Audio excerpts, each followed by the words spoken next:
So for this slide, you're going to be talking about your grades over the course of this year. And so you should receive your grades, most likely in an email, most likely from Mr. Churchman. And so when you get that email, you're going to go through and take a look, and it should have information that looks something like this. Okay. So then you would have your chemistry grade, your composition 2 grade, or whatever your classes are. You'll have all your class grades. The first 9 weeks, second 9 weeks, first semester, and then quarter 3, which is the 9 weeks that ended in April. You won't have quarter 4 because we're not finished with the school year yet. So as you're going across looking at that information, you will then go ahead and type it into this chart on this slide here. So let's say that your second period is, I don't know, band.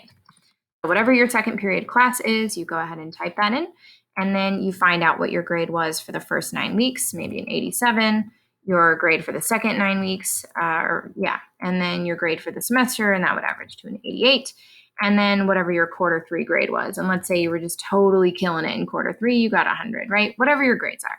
So as you're going through, you find that information, you type the class and your grade into the chart. And when you're finished, please delete the example slide because these are not your grades. So good luck.